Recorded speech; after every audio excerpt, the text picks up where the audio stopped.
Hi everyone. Do black women really have any kind of aversion against biracial women?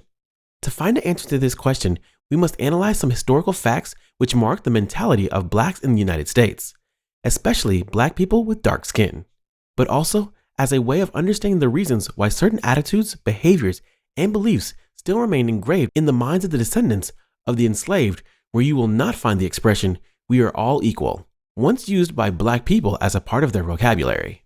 On the contrary, you'll find the conscious or unconscious aspiration of, "I would like to be like him, her, or them," that exists in the black community.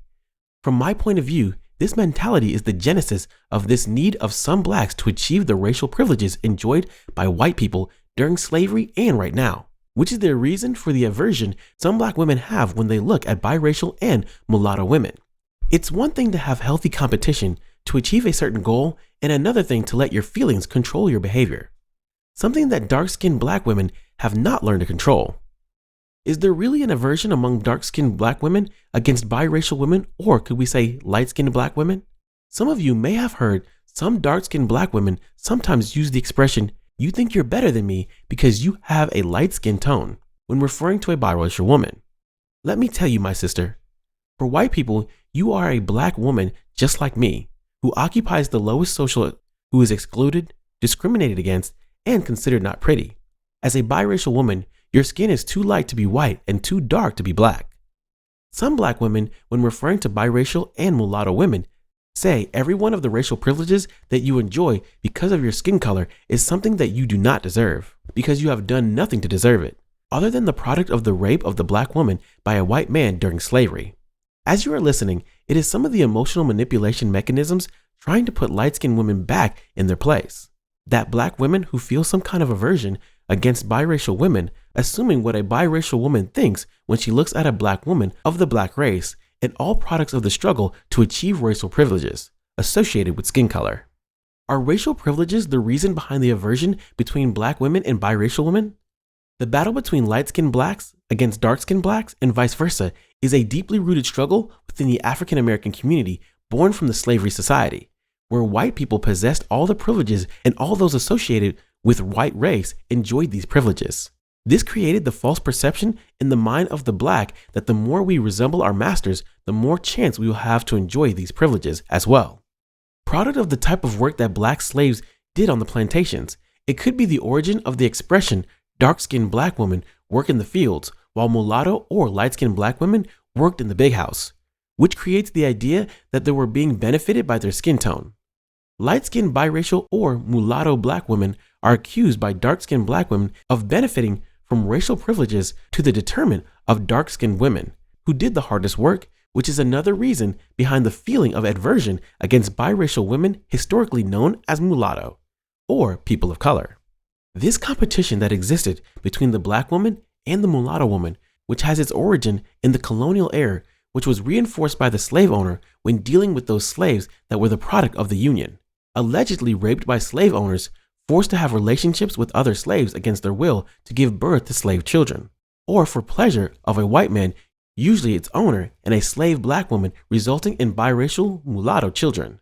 Racial mix that favored the mulatto population was the closeness it had in terms of the phenotype of the white race, which was an element that was taken into account when assigning work tasks.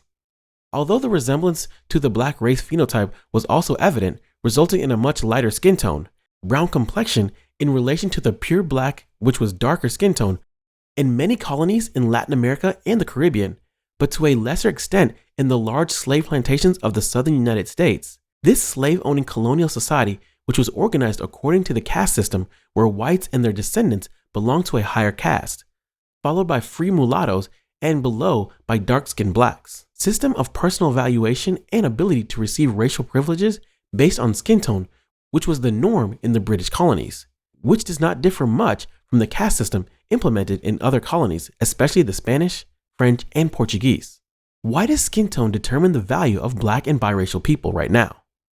The social structure of personal valuation based on the individual's skin color still remains conscious or unconscious as the integral part of the psyche of the black Afro-descendant at the moment of self-assessing their potential and possibilities in a society in which the same levels of inequality still persist. We all know that between the white race and the black race, in terms of possession of wealth, political power, and social influence in relation to the levels of poverty, in many cases, extreme of the black population, with very little political power in which it does not allow them to have the ability to promote social changes that improve the living conditions of them or the next generations in the long or medium term. As long as there's this inequality in terms of the possession of wealth between the white race and the black race, there will always be this impulse of the race classified as inferior, in this case the black race, to try to be equal to that which is classified as superior, which possesses the power and wealth within the social historical context. It is human nature to aspire to be in a position of power. Unequal levels of opportunity to succeed, which increase the odds of biracial light-skinned black women over dark-skinned black women to achieve their goals in a society where skin tone is taken into account. The historical reality that has always been that as a way to increase the chances of success, both blacks and mulattoes use skin whitening as a way to achieve racial privileges associated with skin tone in post-slavery society. As in the case of the United States, under the expression of improving the race through marriage as a way to achieve wealth. This struggle between black and mulatto to achieve racial privileges was the genesis of the aversion that existed between dark-skinned black women and light-skinned or mulatto black women, which is part of the collective consciousness of dark-skinned black women who they feel less than light-skinned or mulatto black women. When choosing a partner, which men are more attractive? White, black, or mulatto? The complexion that exists between light-skinned black women, mostly mulatto, and dark-skinned black women with the Afro community is only a consequence of this conscious need of black and mulatto women trying to meet the expectations of the white men, who decides whom to favor with white privileges and opportunities for success.